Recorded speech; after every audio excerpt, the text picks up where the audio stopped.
Hi folks, this is Sarah Marshall, your operations architect, and we are continuing with our leadership series, and this is episode 10. Today we are tackling creating a leadership incubator, a way to develop leadership in your organization.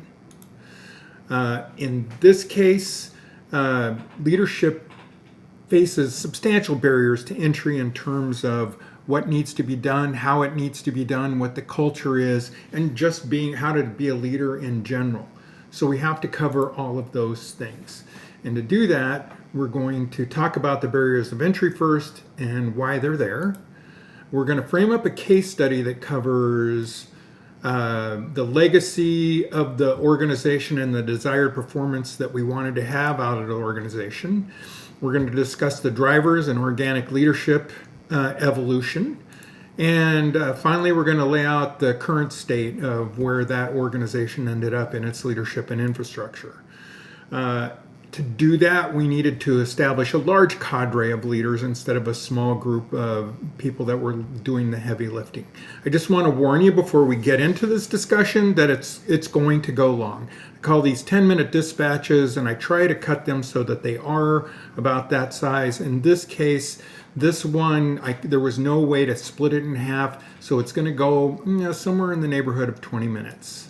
So if that's too much, then move on to the next episode. For any leader, stepping into the leadership role can be daunting. There's demands on that role. You have to know the area that you're responsible for. You have to work within a culture. You have to be able to understand how to lead in general, as well as lead specifically in that culture. So the first barrier of entry is the culture of the organization, understanding it, being able to not only work within it, but to champion that culture as you do your work. The second barrier of entry is subject matter expertise. Do you know the area well enough to make decisions in it, to move people forward and have them work well in it, and effectively improve that area as you go? And finally, the last barrier of entry is leadership itself. Do you have the skills and capabilities required to be a leader and be a leader in that organization? If you have all those things together, they drive organizational performance and effectively aligns and moves people forward with enthusiastic efforts to accomplish the demands of that organization. To that end, we need to recruit and seat leaders that are able to drive this effort. This is the basic requirements for any recruiting efforts for any candidate in any organization, is to ensure that they have a good cultural fit, that they understand the subject matter that they're working in, and for those that are providing leadership, that they have the skills and capabilities to lead folks. This case study is around a village that I'm a member of at Burning Man. And this village has a structure and a setup and a whole group of people focused on it. The purpose is that we establish a placed village that serves as home to like-minded group of people and provides customized offering to Black Rock citizens. Now, almost every word in that sentence requires some definition. So a placed village is a village that's been assigned to fixed real estate within Black Rock City by the organization leaders. The village itself is a structure that provides accommodation for at least 3 camps. A camp is an organized group that provides an offering to Black Rock City. Now, one of the key tenets of Burning Man is that it's a gift economy. There's no buying, selling, bartering, trading. It is you have enough for yourself, and then you offer gifts in the forms of services or things to the citizenship of Black Rock City, the participants of Burning Man. And then Black Rock City itself is the city that is formed every year for Burning Man. It's a city of 80,000 people. It is structured. It has a set pattern. It has all the things you would expect in any city, and it's the 3rd largest city in Nevada during the course of the event. And finally, the citizens are Burning Man attendees, the participants. So the circumstance is that Burning Man is an annual event that happens on the week before and on Labor Day. So it's an 8-day event, and the folks that go out there are out there to do whatever it is that they are planning to do, whether it's enjoy the art, enjoy the music, participate in the camps, but they're out there to enjoy the gifts that they're going to get when they come out there just by virtue of being there. And the village that we put together is basically, you could call it, it's a motherboard upon which we put components. So in other words, we provide an infrastructure with volunteer leads that support the camps that are there, and then make sure that the camps are able to perform and the participants in the village are well taken care of. The member attendance fluctuates year to year as people can come or not come. Different people want to than the year before. Some people need to take a year off, and you might invite friends to come out with you. And our offerings tend to adjust year to year. There might be a new art project or a new camp that wants to camp with us, or the camps that are in there want to change what they're offering. All those things change year to year. And the village consists of the village infrastructure, as I mentioned. In our case, there's a whole set of things, a power grid, showers, meals, that sort of thing. And the camps themselves, some stay for years and years or are a mainstay of the village, and others come and go from year to year. The infrastructure, as I mentioned, includes the facilities and the power grid, etc. And the camps themselves organized to provide a particular offering. In the case of this tent that you're looking at, this Moroccan tent, we have a bar and a chill space in there. It's air conditioned during the day. It's always a fun place to hang out. The village people, the campers, are vetted for folks that have camped there before. They vet the folks that they might want to bring out there and make sure that they have a good fit. That good fit looks like they have a good experience with our village. The village has a good experience with them. So that's how people are vetted. And about 20 to 50% of the annual membership is new. They're newbies that are sponsored by veteran folks and oriented by those folks into the village. They could come from other Burning Man villages and camps, or they could be brand new and never have been to Burning Man before. Everyone has a responsibility to contribute. If they're in the village and they're associated with a camp, they are there to contribute to both the village and the rest of the population through the gifts that they are offering through their particular camp. And the leadership arises from the ranks, and it's typically by self-selected folks that are willing to volunteer and do pieces and parts of this. The challenges of it are things change year to year. I've made really clear in this discussion that you never know what we're going to get. What are the camps we're going to have? Who's going to be there? Which leaders that were there last year are going to be here this year? That all changes year to year. And the offerings adjust as in terms of these camps coming in and coming out of the village. So we never know quite what we're going to be dealing with year to year. And we also have to address Burning Man organizational requirements and the regulations updates that we have to deal with from local authorities and other authorities. And then finally, that this village, with all this flux that I've just described, needs a consistent guidance and support year to year to ensure that we do this with the best possible outcome and the least possible pain. All volunteers. So the cycle is we plan early in the year. We usually start in January and plan towards the end of August. And we identify who's going to be leads. Lead selection is really folks that are willing to step up and take leadership roles. And intake is what the contributions are we going to do. What camps are going to be in? What are the camps going to be doing? How do we want to structure it?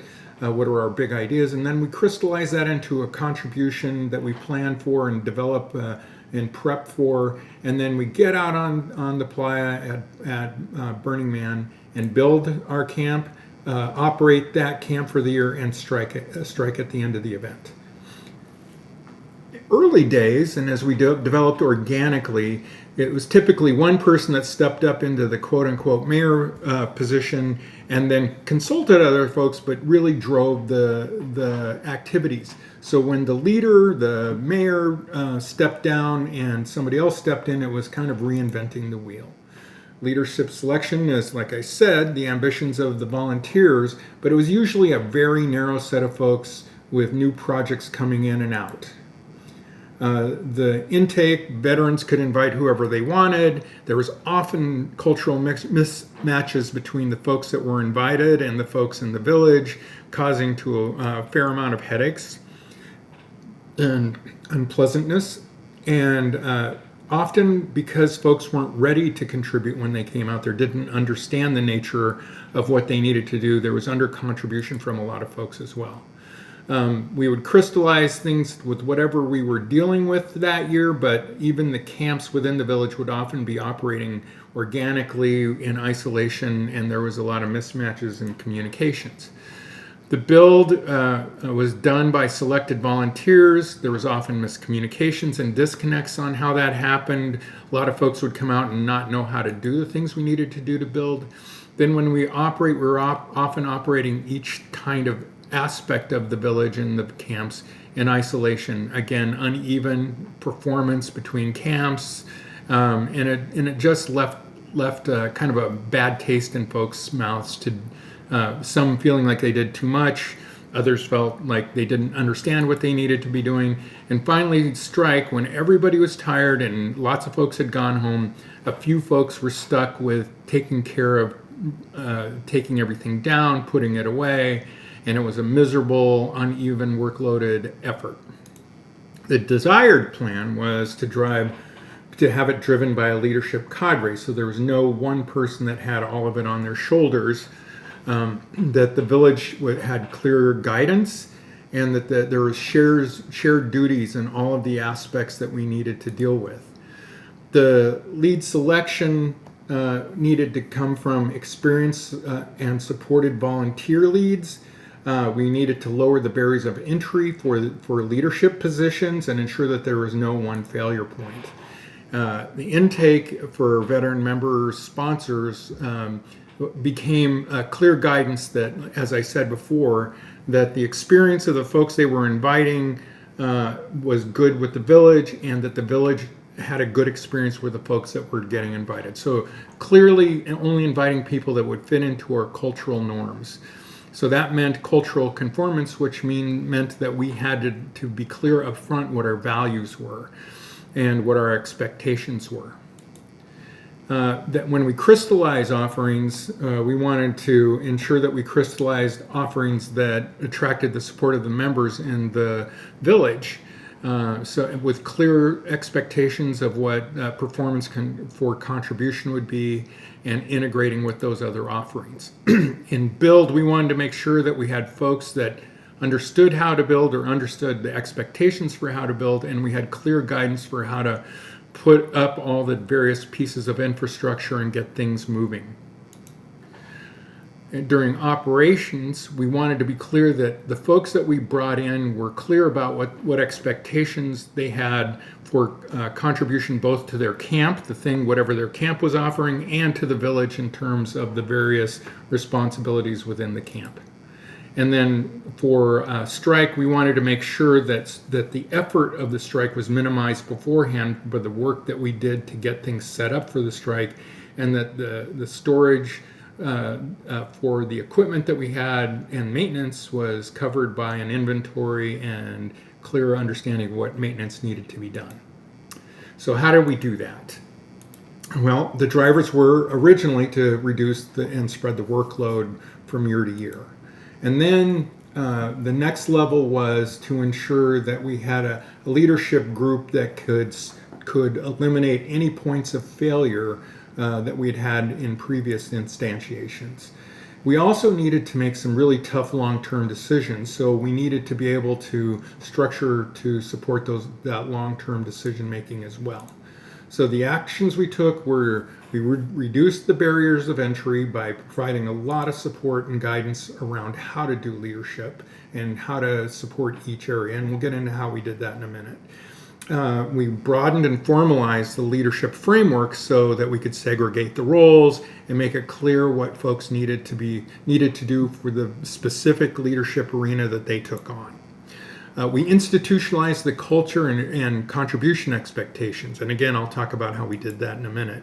We used a number of tools that I'm going to get to in the next slide. So let's come back to this one. So we had 3 levels of leadership. First, it was a leadership just to get things done, to get the preparation done, to do the build, to operate the various aspects of the village and camps while we were out there, and then the strike. But the specific leadership for the specific work that needed to get done. We also needed leadership at the level of planning. What are we going to get done this year? What are we aiming for? What's our pie in the sky hopes? What do we have within budget? So planning for what we were going to get done that year. And then finally, we needed a leadership level to make long-term decisions about what camps and what kind of camps we want to have, what preserves our vision for our village, etc. And that also needed to be addressed. So here's our planning cycle again. At that first level of leadership, we had longtime veterans, just a handful, 4 to 6 folks, depending on the year, who had been around for a long time, planned on being around for a long time, and wanted to make sure that the village would continue to evolve better and better year to year. The second one is a leadership group that was just planning for this year. What are we getting done this year? How do we apportion the leadership across all the folks that are going to be available? And what do we need to get done both in prep and then out on the playa? And then finally, that tactical, here's the things that need to get done. I'm in charge of this. I'm going to do this thing. So we developed all 3 levels. We first started with the bottom one. Then we put in the planning cadre, and then we realized we need to make longer term decisions, so we set up this more strategically oriented planning group. As for infrastructure, we had those tools that I talked about. The first one was a village guide. I wrote the first one and then sent it out to experts in particular arenas. Not sure how I was going to go over to structure ourselves, because Burning Man has a reputation for being pretty fast and loose and not too much heavy structure. I wasn't sure how it would land, but as it turns out, the organization loved it. The folks loved having something documented that told them all the pieces and parts. And this document very quickly, within a year, just lifted out of my hands and became part of the village doctrine, and it gets updated year by year for the leaders as they're assigned to various aspects.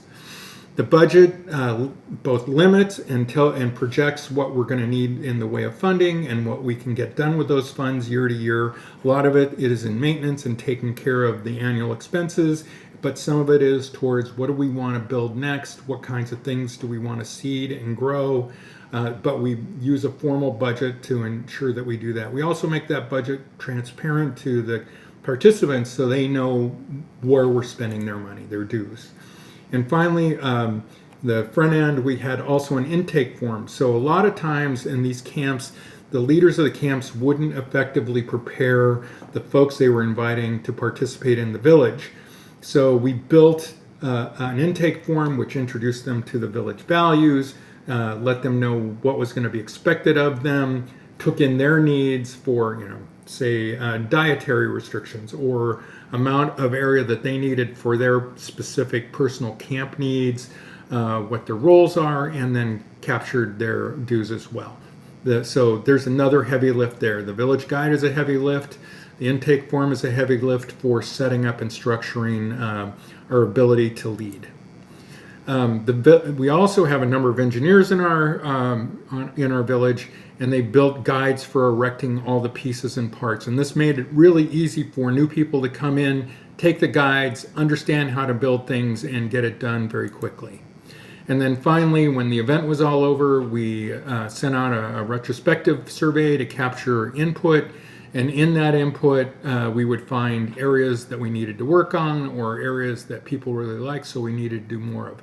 And these 5 tools And this leadership structure are all we've needed to completely kind of revise how we do our leadership and getting things done to make it so much less painful and so much more fun to just get this stuff done. So in summary, it's an all-volunteer group. There's no coercion to get things done. We have to lead by shared vision, inspiration, and guidance. And so we start early and we work on that throughout the planning cycle and into Burning Man. And we teach people how to inspire and how to guide rather than how to boss people around. We've lowered the barriers of entry so new leaders can be introduced. We've identified the pain points and we developed the desired performance, and we are working our way towards that desired performance year to year. It's always an experiment. And we've organically established leadership, creating these various bodies to get things done, and established the infrastructure, those 5 tools that I showed you to help us get through that activity. These changes made things so much more fun and so much less painful to get things done year to year. If you'd like to read more about the Leadership Incubator, please read my article, Creating a Leadership Incubator, at operations-architect.com. Thank you so much. Have a great rest of your day. And as always, feedback is welcome.